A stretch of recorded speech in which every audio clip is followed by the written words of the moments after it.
Assalamualaikum warahmatullahi wabarakatuh. A'udzu billahi minasyaitonir rajim. Bismillahirrahmanirrahim. Alhamdulillahi rabbil alamin.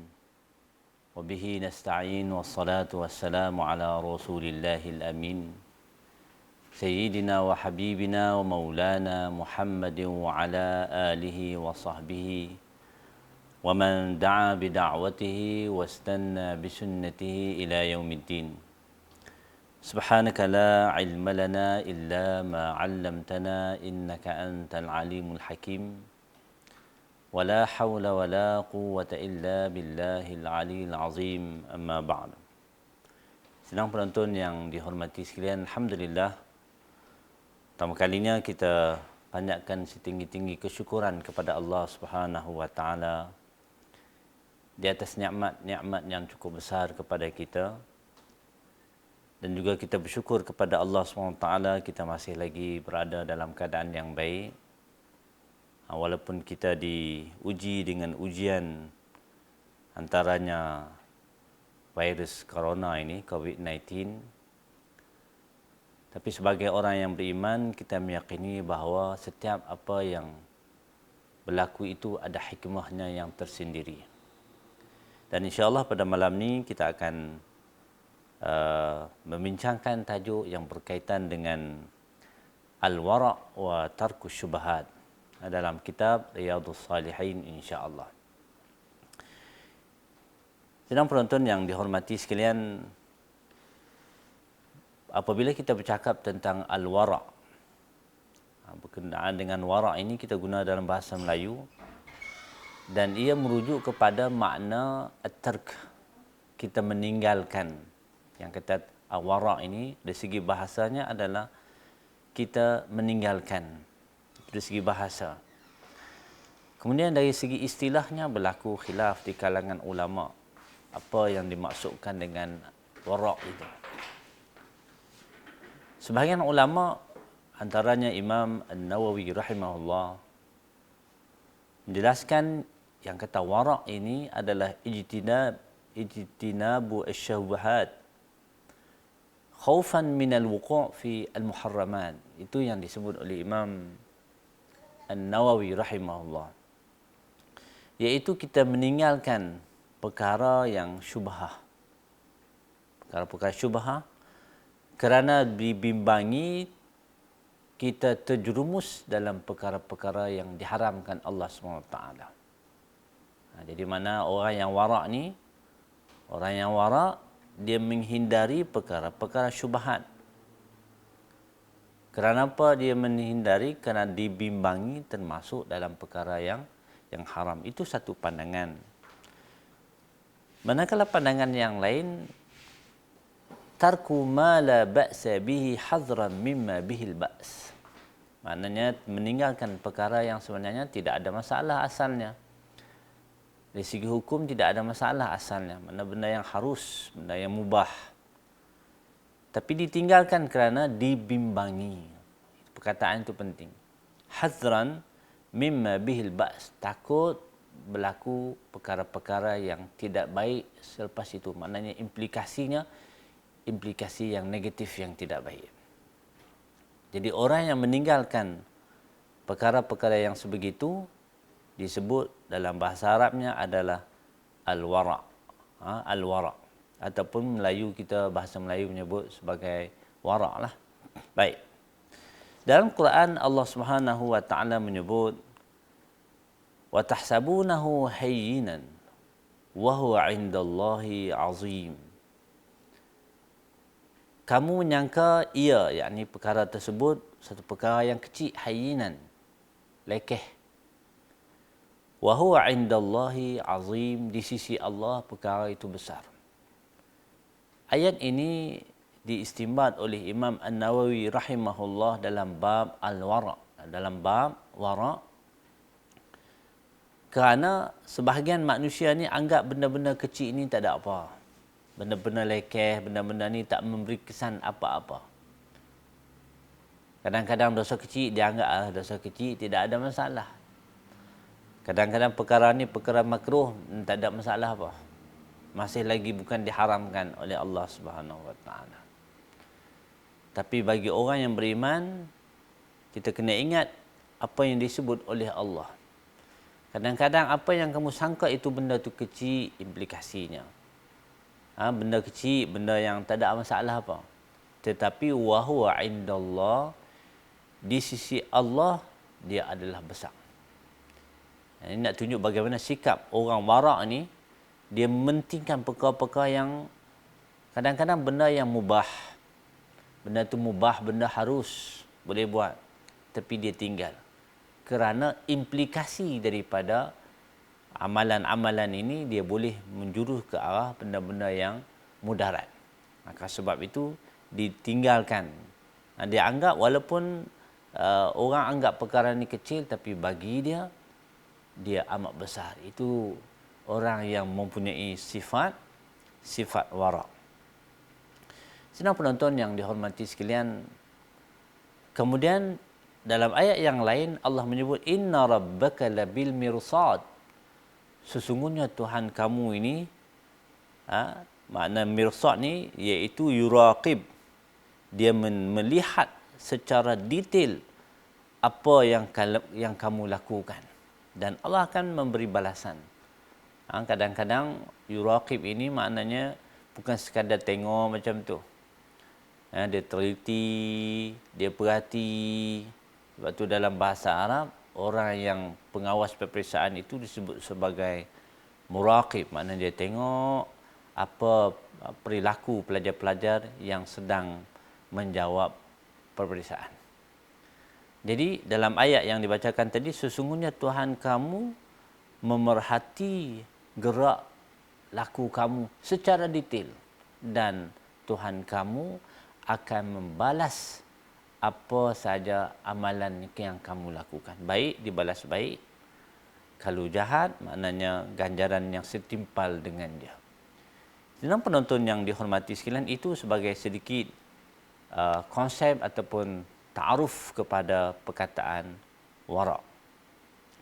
Sebahagian daripada ahli hadis, antaranya Abu Taib, menjelaskan yang dikatakan satu perkataan lain yang ada kaitan dengan wara' ini. Apa makna wara' tadi? Iaitu kita meninggalkan perkara-perkara yang syubhat. Perkara yang syubhat, perkara yang perkataan syubhat itu maknanya apa makna syubhat? Syubhat maknanya perkara yang kabur dari segi keadaan dia tu. Benda yang tak jelas lagi keadaan dia macam mana, tak apa nak clear. Kemudian dari segi hukumnya tersembunyi, tak tahu haram ke halal ke. Ini perkara yang kabur dari segi hukum. Jadi syubhat ini ada dua benda yang perlu kita teliti. Yang pertama, keadaan dia, benda itu, kaifiat dia. Kalau berkaitan dengan amalan, kaifiatnya. Kemudian yang kedua, dari segi hukum. Dari segi hukum pun kadang-kadang tak jelas. Dari segi hukumnya tidak jelas juga. Maka sebab itu ini disebut sebagai syubhah. Jadi kalau kita balik kepada perbincangan berkenaan dengan konsep wara' ini, orang yang wara' ataupun sifat wara' ini meninggalkan dua perkara tersebut. Saya ulang balik, meninggalkan dua perkara, iaitu apa saja perkara-perkara yang kabur kaifiatnya, kaedahnya, dan juga kabur tak jelas dari segi hukumnya. Halal haram kita tak tahu. Maka ini termasuk dalam perkara-perkara yang syubhat. Jadi orang yang meninggalkan perkara-perkara ini disebut sebagai orang yang insya-Allah orang yang wara'. Sidang penonton yang dihormati sekalian, jadi kita akan baca hadis yang pertama dalam bab wara' ini. Wara' dan meninggalkan perkara yang syubhat. Hadis yang pertama, wa an An-Nu'man ibn Bashir radhiyallahu anhuma qala sami'tu Rasulullah sallallahu alaihi wasallam yaqul innal halal bayyin wa innal haram bayyin wa bainahuma umurun mushtabihat la ya'lamuhunna katsirun minan nas faman ittaqa asy-syubahat istabra'a li dinihi wa 'irdihi wa man waqa'a fi syubhat waqa'a fil haram. Karra'i yar'a hawla al-hima yushiku ay yarta'a fihi. Ala wa inna likulli malikin hima. Ala wa inna himallahi maharimuh. Ala wa inna fil jasadi mudghah. Iza salahat salahal jasadu kullu wa iza fasadat fasadal jasadu kullu. Ala wa hiya al-qalbu. Hadis riwayat Imam Bukhari dan juga Imam Muslim. Hadis yang agak panjang, saya akan huraikan secara ringkas sahaja. Daripada Nu'man ibn Bashir radhiyallahu anhu. Kata Nabi SAW, yang halal itu benda yang jelas. Halal jelas, haram pun jelas juga. Benda yang halal itu jelas. Benda yang haram dikenali sifat dia, alamatnya, tanda-tandanya. Baik. Jadi yang halal itu jelas, yang haram itu jelas. Jelas dari segi apa? Jelas dari segi kaifiatnya, zatnya, keadaan dia, dan juga jelas dari segi hukumnya. Wa bainahuma umurun mushtabihat. Antara dua perkara tersebut, halal dengan haram, ada yang mushtabihat. Itu yang kita sebut pada awal tadi. Mushtabihat maknanya, saya ulang sekali lagi, keadaan yang tidak jelas ataupun kabur, kaifiat dia, keadaan dia. Dan juga dari segi hukumnya pun tidak diketahui. Jadi dua umur mustabihat ni antara dua, halal haram, halal haram. La ya'lamuhunna katsirun minan nas, ramai manusia tidak mengetahui. Lalu kata Nabi ayat yang cukup penting. Famanittaqa syubhat, siapa yang menghindari syubhat. Menghindari syubhat, tak buat benda-benda syubhat ini. Tak makan kalau berkenaan dengan makan, tak amal berkenaan dengan amalan. Istabra'a li dinihi wa 'irdihi, maka dia akan menyucikan agamanya dan juga kehormatan dia. Maknanya siapa yang menghindari amalan yang sebegini, amalan syubhat, dia sebenarnya menjadikan agama dia elok, terpelihara daripada masuk benda-benda yang tak elok, benda-benda yang meragukan. Wa 'irdihi, dan juga kehormatan dia pun kehormatan yang tinggi. Kemudian kata Nabi lagi, siapa yang melakukan perkara syubhat, maka dia termasuk dalam perkara yang haram. Ini kaedah yang kita nak kena pegang elok-elok. Maknanya sekiranya ada perkara yang syubhat, tinggalkan perkara tersebut. Sebab Nabi kata, wa man waqa'a fi syubhat, siapa yang termasuk atau melakukan benda-benda syubhat ini, dia telah masuk dalam perkara yang haram. Lalu bagaimana yang dikatakan masuk itu? Karra'i yar'a haulal hima, seperti mana seorang pengembala yang yar'a haulal hima, maknanya dia mengembala binatang ternakan di kawasan hima, maknanya kawasan hima ini maknanya kawasan rumput yang ada pemiliknya, yang dijaga oleh pemilik, bukan hak dia, hak orang lain. Okay. Yushiku ayyar ta'afi, dibimbangi binatang peliharaannya itu akan pergi meragut kawasan yang orang lain itulah. Kalau kawasan jiran ke, kawasan ajar ke, kawasan, yang penting dia bukan hak dia. Bolehkah kita nak jaga binatang macam tu? Maknanya kita biarkan kambing kita, lembu kita, binatang ternakan yang lain, bolehkah kita nak kontrol dia supaya makan kawasan hak kita saja, rumput hak kita saja? Binatang dia akan, dia tak kira lah, dia akan masuk juga kawasan orang lain. Lalu wa inna likulli malikin hima, kata Nabi SAW, setiap raja itu dia ada benda yang boleh, ada benda yang tak boleh. Maknanya hak masing-masing. Ada sistemnya, ada peraturannya. Ada benda boleh, ada yang tak boleh. Ala wa inna himallahi maharimuhu, ingatlah iaitu batasan Allah SWT adalah apa yang Allah haram. Apa saja yang Allah SWT haram. Wa inna fil jasadi, dalam diri manusia ini, dalam jasad manusia ini ada seketul daging, sekiranya dia baik, daging itu baiklah keseluruhan badan, tubuh badan manusia. Dan sekiranya dia rosak, seluruh badan akan rosak, itulah hati. Sidang penonton yang dihormati sekalian, kita cuba tekankan ataupun fokuskan berkenaan dengan perkataan wara' ini. Orang yang wara', dia akan menghindari amalan-amalan ataupun perkara-perkara yang boleh menjurus ke arah haram. Seperti mana seorang pengembala yang diceritakan oleh Nabi sebentar tadi, bila dia nak mengembala binatang peliharaannya, dia kena hati-hati. Tak boleh pergi bawa binatang peliharaannya itu di kawasan perbatasan, ataupun kita sebut kita kata pergi ke line ataupun kawasan sempadan, berhampiran dengan kawasan sempadan. Kadang-kadang sidang penonton kita melihat ada binatang, mungkin ada pagarnya, tapi pagar tu kadang-kadang ada binatang ni dia tak kira.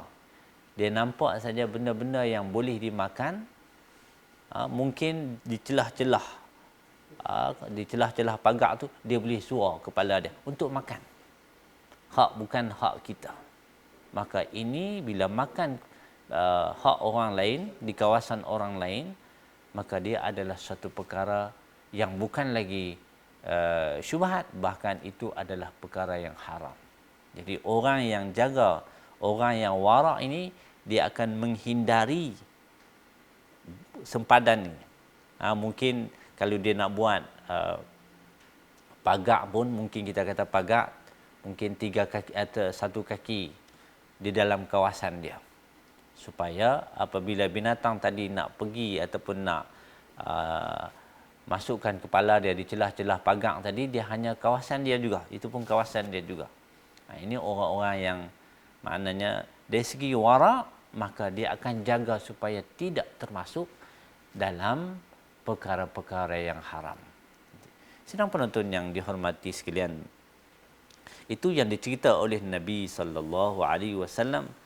Perumpamaan orang wara' ini macam itulah, dia jaga betul-betul supaya tidak terjerumus kepada amalan-amalan ataupun perkara-perkara yang haram. Tapi poin penting yang disebut oleh Nabi juga di hujung hadis yang kita bacakan sebentar tadi, iaitu Nabi cerita kepada kita bahawa dalam badan kita ni ada seketul daging. Kalau baik daging itu, maka amalan-amalan yang lahir pun dia akan jadi elok.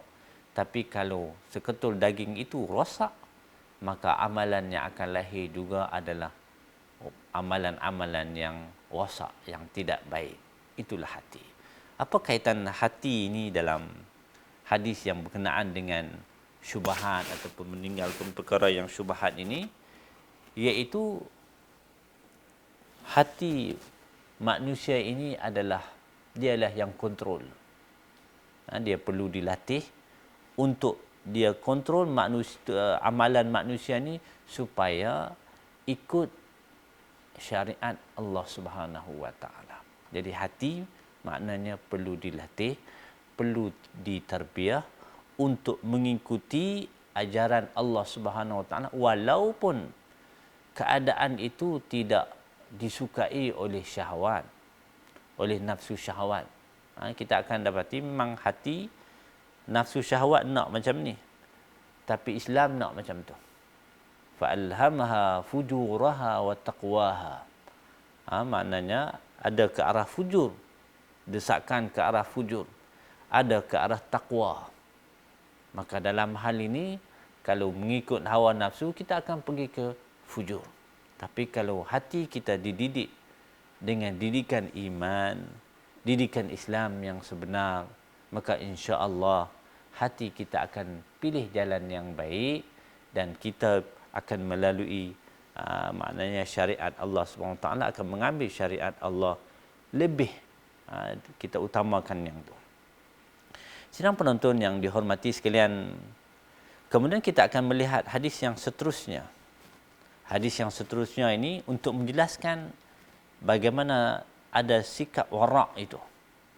Wa an Anas radhiyallahu anhu anna an-nabi sallallahu alaihi wasallam wajada tamratan fi at-tariq faqala laula anni akhaf an takuna min as-sadaqah la akaltuha muttafaqun alaih. Daripada Anas radhiyallahu anhu bahawa Nabi sallallahu alaihi wasallam pada suatu hari, Anas menceritakan kepada kita, Nabi dapati sebiji tamar di jalan. Maknanya ada sebiji tamar jatuh, wallahu alam. Lalu kata Nabi, laula anni, kalaulah aku tidak takut yang tamar ini daripada sedekah, maka sudah tentu aku akan makan dia. Daripada hadis ini ada beberapa hukum, cuma saya akan fokuskan dari segi bab kita pada malam ini, iaitu Nabi kata kalau Nabi tak makan tamar tadi kerana dibimbangi tamar ini daripada zakat sebagai contoh. Sebab Nabi SAW tak makan sedekah, Nabi hanya makan hadiah daripada orang lain. Kalau kata ini sedekah, ini zakat dan seumpama dengan dia, Nabi tak makan, Nabi tak ambil. Jadi Nabi tak ambil tamar tadi bukan sebab, sebenarnya boleh ambil. Sebab tamar ini kalau benda yang hayyin, benda yang kita sebut hayyin ini benda yang terlalu sedikit, kalau tak ambil pun dia akan rosak macam tu saja. Jadi dalam Islam kalau benda yang kecil yang macam ni boleh kita ambil, tidak ada masalah. Benda yang kecil lah. Kalau jumpa RM50 besar tu.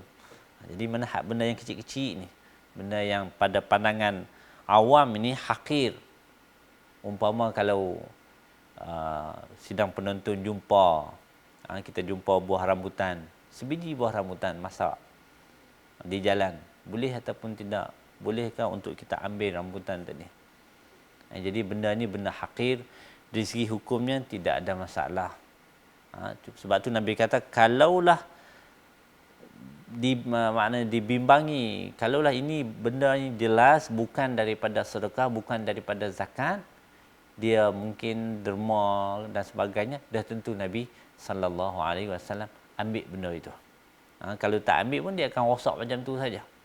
Lain kalau ada nilainya, yang tu tidak dibenarkan sama sekali. Jadi yang kita nak ambil, sidang penonton yang dihormati sekalian, sikap Nabi yang wara' ini. Nabi bimbang kalau sekiranya tamar tadi adalah daripada zakat, daripada sedekah, maka yang ni sebenarnya bagi Nabi SAW ia tidak dibenarkan.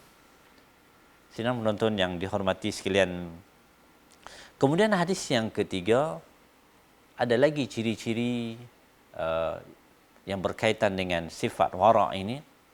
Wa an-Nawas ibn Sam'an radhiyallahu anhu 'anin Nabi sallallahu alaihi wasallam qala al-birru husnul khuluq wal ithmu ma haka fi nafsika wa karihta an yattali'a alaihi an-nas, rawahu Muslim.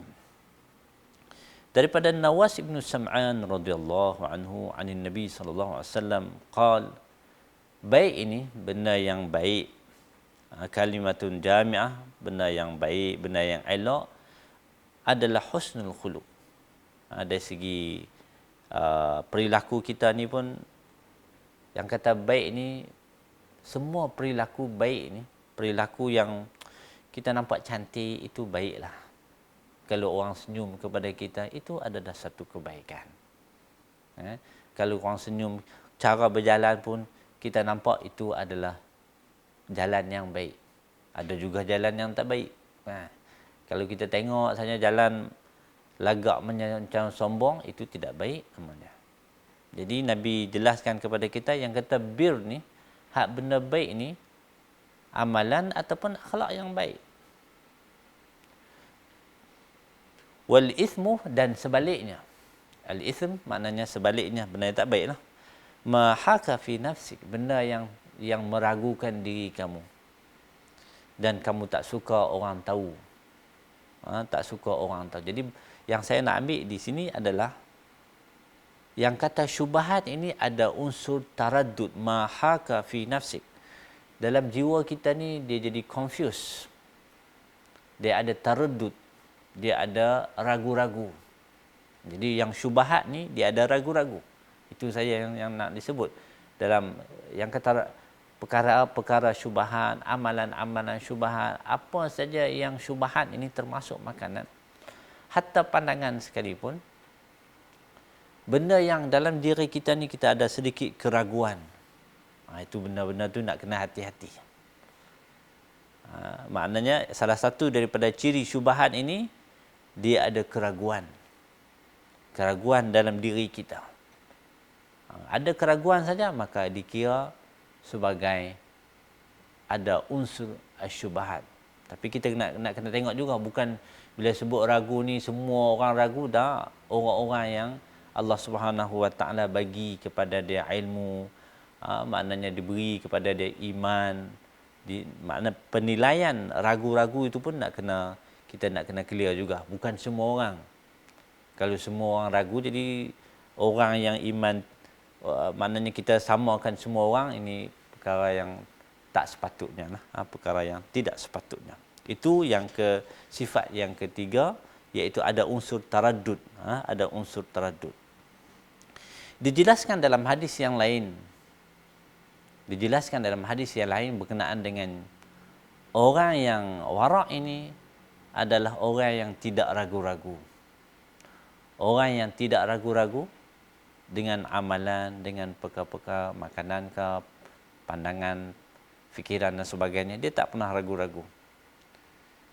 Jadi lawan kepada keyakinan ataupun unsur keraguan itu yang dimiliki ataupun itu adalah ciri syubhat.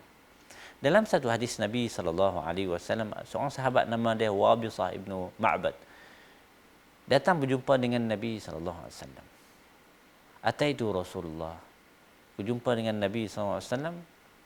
Lalu Rasulullah ni tanya dia, kamu datang nak tanya tentang albir.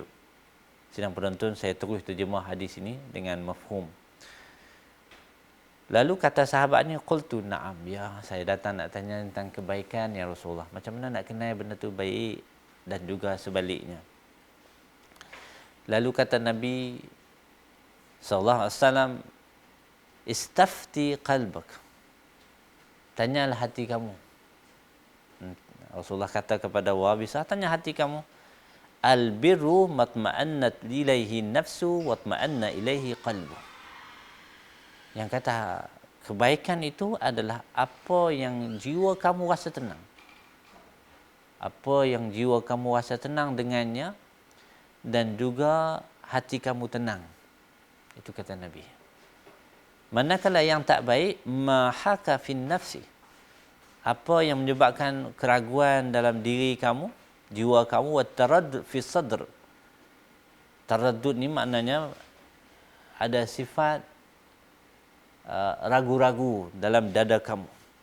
Wa in aftakan nas wa aftauka. Walaupun ada orang bagi cakap macam tu, tapi dia timbul lagi. Orang cakap dah benda ni gini, tapi dalam hati kita ada lagi unsur-unsur taraddud. Sidang penonton yang dihormati sekalian, hadis ni kita perlu fahami dengan lebih jelas. Yang pertama sekali, saya sebut seperti awal tadi, bukan semua orang. Kalau tanya saja, kalau kita pegang hadis ni secara zahir, secara literal, tanyalah hati kamu, maknanya orang jahat tanya hati dia, kira dia lah, kira cara dia lah. Jadi maknanya di sini, istafti qalbak, tanya hati kamu, hati yang dididik dengan iman, hati yang dididik dengan ilmu, hati yang takut kepada Allah Subhanahu Wa Taala, hati yang ikhlas. Baru jawapan dia elok. Sebab nanti kalau kita tanya, mari orang yang tak baik, orang yang suka langgar perintah Allah, suka langgar perintah Nabi sallallahu alaihi wasallam, langgar juga perintah ulil amri, perintah supaya stay at home ni. Duk keluar menilau rata lagi. Kalau tanya hati dia, rasa tenang tak kira lah. Keluar berjalan-jalan. Keluar berjalan-jalan. Rasa tenang? Tak boleh. Kerana hati orang yang macam ni dah memang dia memang tak betul. Dia sendiri itu adalah orang yang tak ikut perintah Allah, tak ikut perintah Nabi, maka sudah pasti tak boleh difahami dengan literal hadis ni. Jadi kita kena hati-hati nak tanya hati kita ni pun hati yang dididik dengan iman, hati yang maknanya takut kepada Allah Subhanahu Wa Taala, hati yang ikhlas, baru kita boleh tanya. Sebab kata Nabi SAW, jiwa yang tenang ini, maknanya orang yang baik, kebaikan itu akan dirasai oleh jiwa yang tenang. Akan dirasai oleh jiwa yang tenang, begitu juga hati. Sebaliknya hati yang gelisah, hati yang taraddud ini, ragu-ragu, bercampur baur habis, maka orang yang sebegini, maknanya dalam diri dia itu ada unsur syubhat yang cukup banyak. Syubhat yang cukup banyak. Jadi yang saya nak sebut, dalam syubhat ini dia ada unsur ragu-ragu, taraddud, bercampur bau gelisah dan seumpama dengannya. Sebaliknya orang-orang yang warak ini, mereka bersifat yang tenang sebab dia orang dah ambil, dia kata ambil basi dah, ambil lebih. Dia ambil lebih, maknanya kalau kita umpama kita dah buat amalan hampir-hampir dengan haram, kita rasa semua salah. Jadi ambil sikap jauh daripada itu, dengan tenang saja. Kehidupan kita ni dia akan jadi bertambah tenang. Sidang penonton yang dihormati sekalian, Nabi SAW pesan lagi kepada kita. Da' ma yuribuka ila ma la yuribuk. Hadis yang selalu kita dengar dibaca oleh para asatizah. Tinggalkan apa yang meragukan, pergi ataupun ambil perkara-perkara yang jelas. Situasi hari ini, sidang penonton yang dihormati sekalian, kadang-kadang datang kepada kita WhatsApp, kawan-kawan hantar. Kawan-kawan hantar. Ada berita yang sekiranya berita itu berita yang sahih, yang jelas daripada pihak berkuasa sebagai contoh, maka tidak ada masalah untuk kita forwardkan. Bila kita baca pun, kita rasa macam mana? Kita rasa okey, alhamdulillah, itu arahan, kita ikut je. Tapi ada kadang-kadang WhatsApp yang datang, mesej-mesej yang datang kepada kita, kita pun rasa ragu-ragu. Bila ada saja unsur ragu-ragu, sidang penonton yang dihormati sekalian, itu adalah syubhah. Bila ada syubhah, maka tolong matikan mesej itu, maknanya tolong jangan forwardkan. Majukan kepada kawan-kawan yang lain. Takut dia akan jadi benda yang kita tak tahu betul ataupun tidak, sahih ataupun sebaliknya. Maka maknanya sebagai orang yang warak ini, dia tak akan forward. Kerana kalau benda itu kita forward dan memang tak betul, kita telah membawa fitnah ataupun kita telah melakukan pembohongan. Jadi orang yang warak ni dia jaga. Dia mungkin betul, bukan kita kata tolak semua. Mungkin betul, mungkin tidak. Jadi mungkin betul, mungkin tidak, itu ada unsur syubhah. Bila ada unsur syubhah, maka perlu dihentikan dengan kadar yang segera. Itu cara kita menghadapi keadaan hari ini, dan bukan sekadar dalam bab berita-berita itu, begitu juga dalam bab makanan yang mungkin lebih famous dalam masyarakat kita. Begitu juga dalam masalah hukum pun ada. Jadi kalau kita ragu-ragu, tinggalkan perkara yang ragu itu. Tinggalkan perkara yang ragu, ambillah perkara-perkara yang lebih jelas. Kadang-kadang datang kepada kita wirid, zikir, baca menis 10,000 kah, 20,000 kah. Sedangkan kita tak tahu yang ni adakah warid daripada Nabi. Dia punya zikir itu tidak ada masalah. lafaz zikirnya la ilaha illallah wahdahu la syarikal dan seumpama dengan dia, lafaznya tidak ada masalah.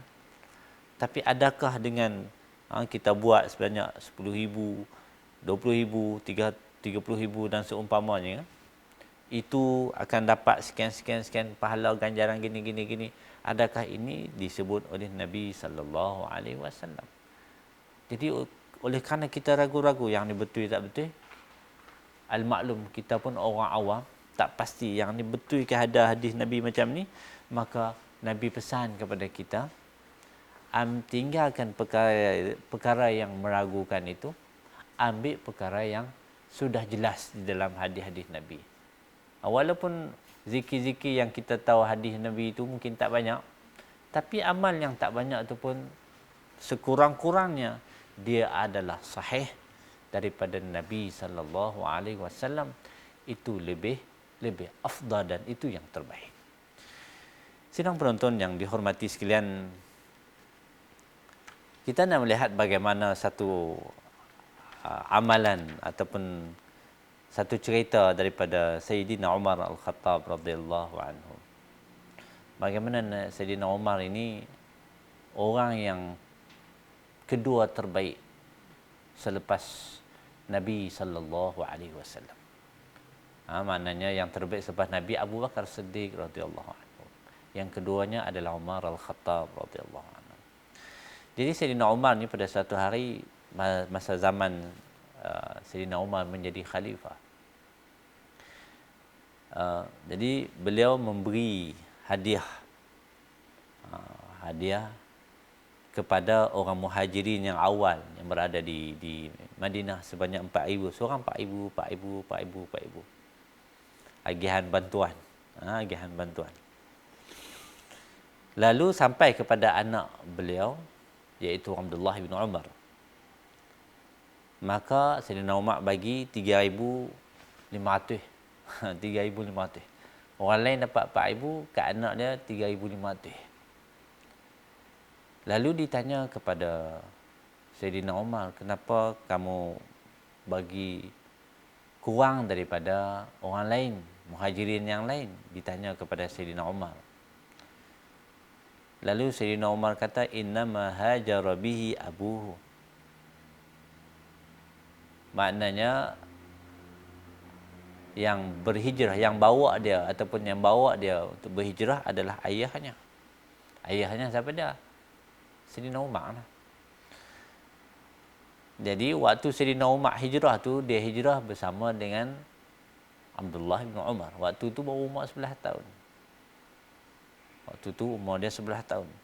Kata Sayyidina Umar, laisa huwa kaman huwa hajara bi nafsihi.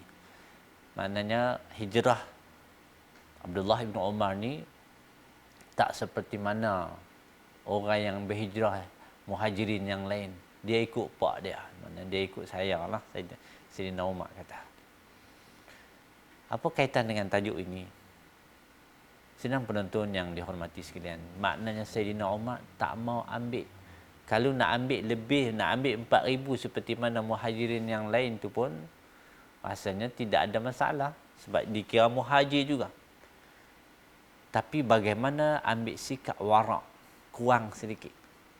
Nak jaga, dibimbangi sebab dia hijrah pun kerana Sayyidina Umar sekali. Sayyidina Umar ayah dia.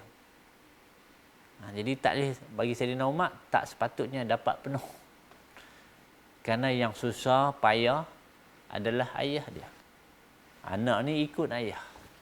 Yang kita nak sebut bagaimana waraknya Sayyidina Umar dalam pembahagian kita kata bantuan itu. Begitu juga zaman hari ini. Kadang-kadang kerajaan, dan memang kerajaan bantu rakyat bagi agihan-agihan bantuan dan sebagainya. Jadi orang yang warak, kalaulah dia cukup syarat-syarat dia, memang layak dapat bantuan itu, ambil dah. Tidak ada masalah. Tapi kalau orang yang maknanya tak layak, ada benda-benda yang cukup syarat tapi dia rasa tak apa nak sesuai, dia hindari, maka ini adalah orang yang warak. Tapi kalau tak cukup syarat, nak gabuh juga, nak ambil juga bantuan itu, ini bukan kata syubhah lah ni. Ini adalah perkara yang diharamkan Allah SWT. Dia ambil bukan hak dia. Jadi kerajaan bagi bantuan itu kepada mereka yang berhak. Jadi kalau orang yang tak berhak, dia ambil juga haram. Orang yang dia rasa berhak tapi duk rasa wah-wah, dia tinggalkan perkara tersebut, dia tak ambil, maka orang ini ada sifat wara'. Sifat wara', sifat yang amat disukai oleh Islam. Jadi sidang pendengar yang dihormati sekalian, akhir sekali saya akan bacakan hadis yang terakhir, iaitu kata Nabi sallallahu alaihi wasallam, la yablughu al-'abdu an yakuna minal muttaqin hatta yada' ma la ba'sa bihi hazran lima bihi ba's. Kata Nabi, tak akan sampai seseorang hamba itu di kalangan orang-orang yang bertakwa, yang tinggi-tinggi ini, orang yang hebat, bertakwa kepada Allah, sehinggalah dia meninggalkan ma la ba'sa bih, benda yang sebenarnya tak ada masalah pun, dia tinggal kerana dibimbangi berlaku masalah. Sebagai contohnya, contoh saja, kadang-kadang kenduri yang orang panggil kita ni, orang panggil kenduri. Kenduri itu kalau hukum asalnya ada khilaf di kalangan ulama ni, kalau kenduri kahwin tu memang wajib pergi, kalau cukup syarat-syarat dia lah. Tapi kadang-kadang ni zaman hari ni bercampur benda-benda yang tak baik, benda-benda yang kita sebut sebagai syubhah. Ini yang kata syubhah ni, benda-benda syubhah. Bila ada benda syubhah ni, kadang-kadang orang yang wara' kemungkinan dia tak pergi kenduri yang ada unsur syubhah. Unsur syubhah. Jadi sebab tu kita yang nak buat kenduri dan seumpamanya, bukan zaman COVID-19 ni lah, bila dibenarkan nanti. Jadi buatlah kenduri dan hindari amalan-amalan, perkara-perkara yang syubhah. Hak haram tu kita semua tahu dah.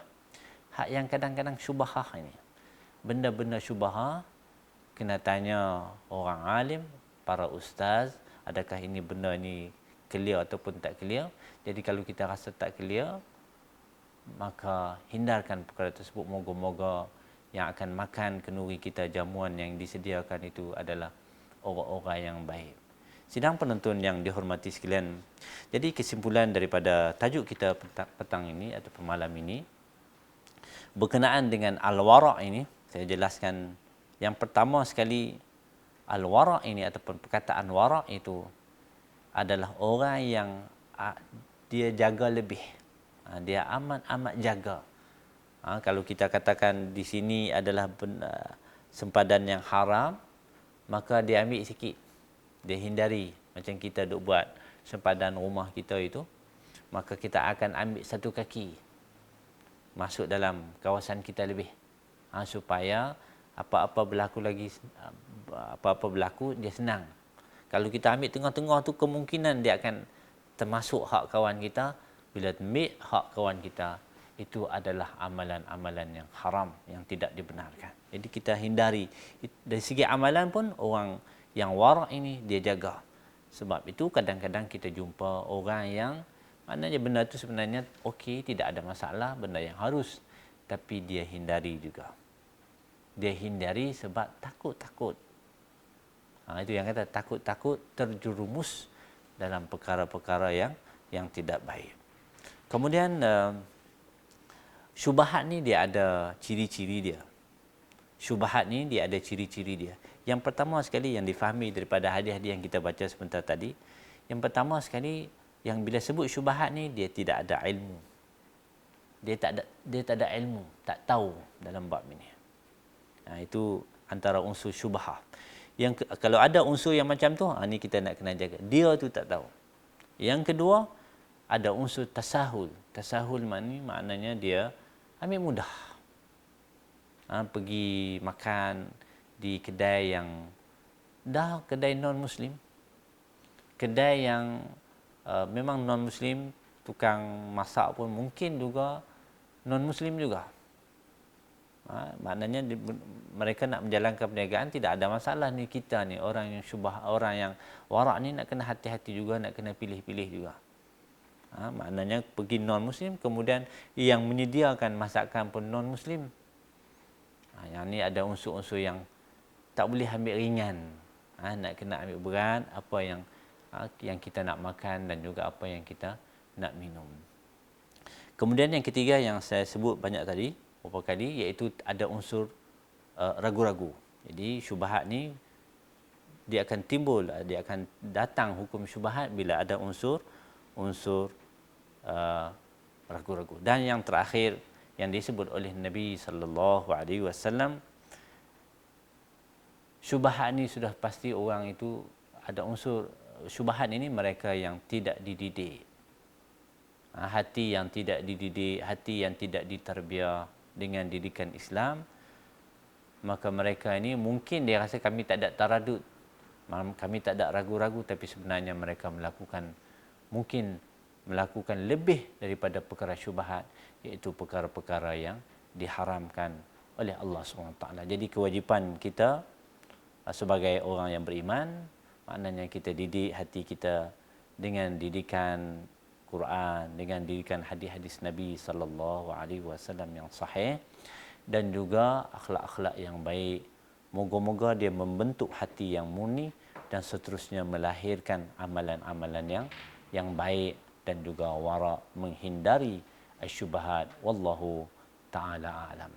Yang baik daripada Allah Subhanahu wa taala, yang kurang adalah kelemahan dan keaiban saya sendiri. Mohon ampun kepada Allah, minta maaf di atas sebarang kesilapan, dan saya ucapkan terima kasih juga kepada pihak Jabatan Agama Islam dengan Majlis Agama Islam Negeri Perlis dan juga pihak-pihak yang terlibat di atas program Perlis Mengaji. Moga-moga kita dapat mengambil faedah yang banyak daripada program-program yang disediakan ini. Aqulu qawli hadza wa astaghfirullah li wa lakum. Wassalamualaikum warahmatullahi wabarakatuh.